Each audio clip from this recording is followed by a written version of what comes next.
Topic जो है एलाइनिक rearrangement. एलाइनिक rearrangement की अगर हम बात करते हैं तो सबसे पहले पोजीशन को समझ। एलाइनिक पोजीशन के लिए अगर हम समझने बात करें तो एग्जाम्पल लेते हैं, जैसे कि यहाँ पे C H C H two double bond C H C H. अब ये जो है यहाँ ये C H two double bond है। डबल बॉन्ड की ठीक जस्ट बात का कार्बन जो कहलाता है वो कहलाता है एस थ्री हाइब्रिडाइज्ड बट है। तो डबल बॉन्ड की ठीक बाद का जो कार्बन है sp3 वो कहलाती है एलाइलिक पोजीशन। अब एलाइलिक रीअरेंजमेंट में बात करें तो ये इसी डबल बॉन्ड का शिफ्ट होना ही वो कहलाएगा एलाइलिक रीअरेंजमेंट। और ये किसी न्यूक्लियोफाइल की प्रेजेंस में हो सकता है। फॉर एग्जांपल यहाँ पे एलाइलिक स्केलेटन है, इस न्यूक्लियोफाइल की प्रेजेंस में इस ये जो डबल बॉन्ड है इस डबल बॉन्ड का शिफ्ट होना ये कहलाता है एलाइलिक रीअरेंजमेंट। इसी को हम एग्जांपल लेके चलते हैं, जैसे NaOH है। NaOH में दो प्रोडक्ट है, जब यहाँ पे क्लोर वन क्लोरो टू टू इन में NaOH का अटैक हुआ तो दो प्रोडक्ट आपको दिखाई दी। एक normal product, normal substitution product है, दूसरा आपका rearrange product two three in two one. तो NaOH का जब यहाँ पे नॉर्मल प्रोडक्ट बनाना हो तो OH का जो अटैक होता है वो सीधा सा सी sp3 हाइब्रिडाइज्ड कार्बन पे अटैक होना और सी का बाहर डिस्प्लेस हो जाता है। तो ये कहलाता है आपका नॉर्मल सब्स्टिट्यूशन। दूसरा एग्जांपल अगर हम लेते हैं यहाँ पे तो इसके केस में जो है वो है आपका इस Na इस OH का अटैक होना इस sp2 हाइब्रिडाइज्ड कार्बन पर, और यहाँ से इस डबल बॉन्ड का शिफ्ट होना और दोबारा से इस डबल बॉन्ड के कारण Cl का डिस्प्लेस हो। तो ये आपका देगा रीअरेंज प्रोडक्ट। अब ठीक इसी तरह से एलाइलिक अल्कोहल की अगर हम बात करें, जैसे but three en one ol है, उसमें आपका HBr के अटैक से भी यही इसी तरह से एक तो नॉर्मल प्रोडक्ट बनेगा, एक रीअरेंज प्रोडक्ट। बस जो है यहाँ पे जैसे PR है, PR का या तो यहाँ पे अटैक होगा या फिर यहाँ पे अटैक होगा, प्रोसेस उसी तरह से रहेगी। अब जो है नेक्स्ट एग्जांपल अगर हम देखें वो है ग्रिग्नार्ड के बारे में। इस ग्रिग्नार्ड रिएजेंट की बात करते हैं तो इसमें जो यहाँ पे है ये एक ट्रांजिशन स्टेट है। ऊपर जो प्रोसेस हो रही है ये है आपका इस ट्रांजिशन स्टेट से होकर। अब इसमें जो न्यूक्लियोफाइल का काम करता है वो है आपका ग्रिग्नार्ड रिएजेंट। ग्रिग्नार्ड रिएजेंट में यहाँ पे जो डबल बॉन्ड है वो डबल बॉन्ड शिफ्ट करके इस कार्बन बॉन्ड पे अटैक करेगा, कार्बन पे अटैक करेगा, और यहाँ से जो बॉन्ड है वो Mg के साथ बॉन्ड बनाएगा। ये शिफ्टिंग इस तरह से होगी तो ये आपका एक ट्रांजिशन स्टेट बनाता है।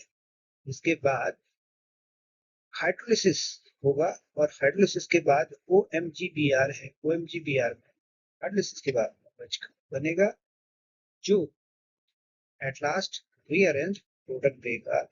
ये जो बॉन्ड है यहाँ से के जो यहाँ पे आया हुआ है ये यहाँ पे नया CH2 नया डबल बॉन्ड क्रिएट करेगा। वो डबल बॉन्ड ये है। अब नेक्स्ट एग्जांपल लेते हैं कि किस तरह से एलाइलिक रीअरेंजमेंट काम करता होगा। एलाइलिक रीअरेंजमेंट के पीछे की जो कहानी है वो एम्बिडेंट कैटायन की है। तो इसकी जो मैकेनिज्म है वो एम्बिडेंट कैटायन पर डिपेंड करती है। एम्बिडेंट कैटायन एम्बिडेंट कैटायन जैसे HIN जो है अल्कोहल पर लेते हैं तो HIN का एसिडिक कंडीशन का अटैक होना और यहाँ से इसका H2 बनना, इसका H2 बनना, और फिर उसके बाद अगर H2 का रिमूवल होता है H2O का रिमूवल होने के बाद जो कार्बोकैटायन बना एम्बीडेट कहलाएगा। एम्बीडेट ये कार्बोकैटायन है प्लस इसमें एक और फंक्शनल ग्रुप डबल बॉन्ड है, तो ये जो है वो एम्बीडेट कैटायन कहलाएगा। अब इस एम्बीडेट कैटायन में अगर डायरेक्ट कार्बोकैटायन पर अटैक हो जाए तो SN1 प्रोडक्ट बनता है, नॉर्मल प्रोडक्ट से कहते हैं। और अगर रीअरेंज्ड प्रोडक्ट बन जाए, मतलब ये डबल बॉन्ड शिफ्ट हो जाए और हाईली स्टेबल कार्बोकैटायन बने, उसके बाद Br नेगेटिव न्यूक्लियोफाइल का अटैक हो तो रीअरेंज्ड प्रोडक्ट बनता है जिसे हम कहते हैं SN1 prime. SN1 prime reaction SN1 dash से डिनोट से करते हैं, तो SN1 प्राइम रिएक्शन। अब इसमें ध्यान देने वाली बात है कि नॉर्मल जो एलाइलिक रीअरेंजमेंट तो हो रहा है, लेकिन फिर भी मेजर और माइनर प्रोडक्ट जहां पे रिड्यूस सेलेक्टिविटी की बात आएगी तो वहां पे SN1 प्रोडक्ट ही, मतलब नॉर्मल प्रोडक्ट ही एक्सेस में बने। तो नॉर्मल प्रोडक्ट आपका हमेशा एक्सेस में बनता है इस केस में। नेक्स्ट आपका फॉर एग्जांपल जैसे यहाँ पे है कि अगर आपका एक्वस NaOH और 0.n का एक्वस NaOH लें तो सब्स्टिट्यूशन करता है एक्वस NaOH, तो Cl का हटना, Cl तो दोनों ही केस में हटेगा, लेकिन एक में नॉर्मल प्रोडक्ट का बनेगा और एक में रीअरेंज प्रोडक्ट। तो नॉर्मल प्रोडक्ट जो है 60% है और रीअरेंज प्रोडक्ट जो है वो है 40%। ऐसे ही एक्वस NaOH अगर हम दोबारा लें तो यहाँ पे जो दिख रहा है आपको, नॉर्मल आपका जो प्रोडक्ट है Cl के डिस्प्लेस होने से बनने वाला 62% और डबल बॉन्ड के रीअरेंजमेंट के बाद बनने वाला जो प्रोडक्ट है रीअरेंज प्रोडक्ट जो है वो है आपका 62% आपका यहाँ पे है इस केस में, क्योंकि ये जो है यहाँ पे रीअरेंज्ड प्रोडक्ट आपका जो नॉर्मल सब्स्टिट्यूशन प्रोडक्ट है वो स्टेबल प्रोडक्ट है, तो स्टेबल प्रोडक्ट ही हम यहाँ पे लेंगे जिसमें आपका कार्बोकैटायन मोर स्टेबल हो जाए। तो कभी नॉर्मल प्रोडक्ट ठीक है, वहां पे आपका क्या है कि जैसे रीअरेंज्ड प्रोडक्ट है, यहाँ पे भी आपका क्या बना है 40% आपका बना हुआ है, ये आपका नॉर्मल प्रोडक्ट है 40 to 62% बना हुआ है और रीअरेंज्ड प्रोडक्ट आपका यहाँ पे 38% बना हुआ है। तो दोनों केसों में रीअरेंज प्रोडक्ट 30 से 40% पे आपका यहाँ पे मतलब माइनर प्रोडक्ट है। नेक्स्ट है कि एलाइलिक रीअरेंजमेंट में की एक और डेफिनेशन है, सॉरी, जो एलाइलिक रीअरेंजमेंट है उससे पहले हमने SN1 और SN1 प्राइम को देखा। SN1 तो नॉर्मल प्रोडक्ट है, SN1 प्राइम को हम रीअरेंज एलाइलिक रीअरेंजमेंट कहेंगे। तो ऐसे ही आपका SN2 के रिस्पेक्ट में देखते हैं कि SN2 जो है वो आपका SN2 नॉर्मल होगा, नॉर्मल प्रोडक्ट देगा और SN2 प्राइम रीअरेंज प्रोडक्ट देगा। अगर SN2 होता कब, जब हमारे पास सबस्ट्रेट क्या है, बल्कि है, तो इसमें जहां पे लिविंग ग्रुप है वहां पे अगर सबस्ट्रेट बल्कि हो जाए तो वो SN2 देगा। अब SN2 ये आपका नॉर्मल SN2 है, मतलब नॉर्मल प्रोडक्ट है। और रीअरेंजमेंट प्रोडक्ट मतलब अगर डबल बॉन्ड पे अटैक हो जाए और डबल बॉन्ड पे अटैक हो जाए और इस डबल बॉन्ड के कारण एक्स का डिस्प्लेसमेंट हो जाए, जबकि जो लिविंग ग्रुप से जुड़ा हुआ है, जो लिविंग ग्रुप जिस कार्बन से जुड़ा हुआ है अगर वो मोर हिंडर्ड कार्बन है तो वहां पे डबल बॉन्ड के कारण डिस्प्लेसमेंट अगर हो तो उसे हम कहते हैं SN2 प्राइम। इसमें न्यूक्लियोफाइल डबल बॉन्ड पे अटैक कर रहा है, इसमें न्यूक्लियोफाइल कार्बन लिविंग ग्रुप्स के ठीक एंटी आपका अटैक कर रहा है।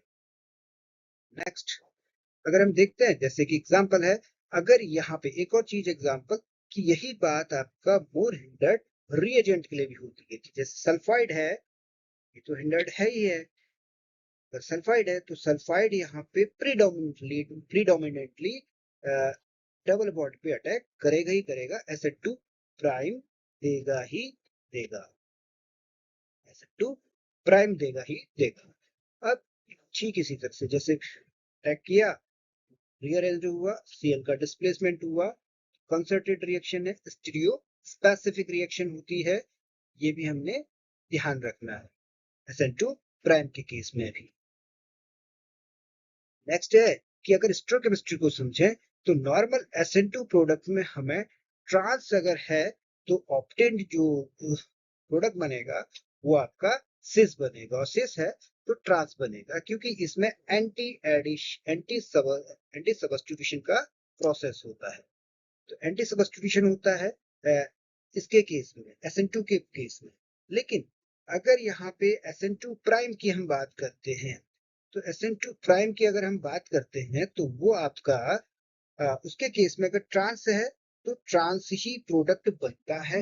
ये भी हमें पे ध्यान देना है कि Cn का अटैक उसी ओर से होगा जहां से लिविंग ग्रुप बाहर निकलता है। अगर ये टॉप की, ये बॉटम की साइड अगर आपका यहाँ पे लिविंग ग्रुप है तो अटैक भी जो होना है Cn का न्यूक्लियोफाइल का वो बॉटम से ही होगा।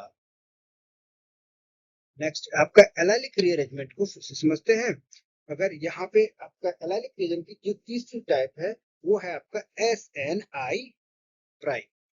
तो SN1 प्राइम हो गया, SN2 प्राइम हो गया, ऐसी है SNI प्राइम। SNI को अगर हम देखेंगे तो यहाँ पे जो नॉर्मल प्रोडक्ट है, जैसे कार्बोकैटायन हमारा बनता था, उस कार्बोकैटायन पे SO2Cl का अटैक, SO2Cl में से Cl का अटैक होना और CH2Cl का बनना, एक डाइपोलर स्पीशीज है।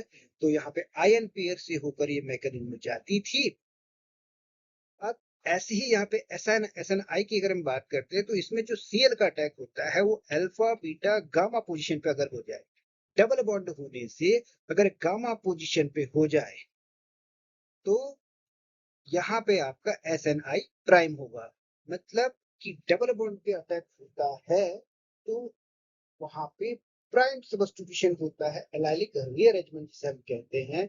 वो अलग अलग कैटेगरी है, SN1 प्राइम है, SN2 प्राइम है और SNI प्राइम है। तो ये जो Cl है वो गामा पोजीशन पे अटैक करता है और डबल बॉन्ड का यहाँ पे इस कार्बोकेटाइन के साथ रीअरेंजमेंट होता है। इस कार्बोकेटाइन की जो फॉर्मेशन है सेम टू सेम वैसी होगी जैसे प्रीवियस स्लाइड में थी। तो ये 3 क्लोरो 2 3 डाइमेथाइल ब्यूट 1 ये कहलाएगी आपकी SNI prime. Okay, thank you, नमस्कार।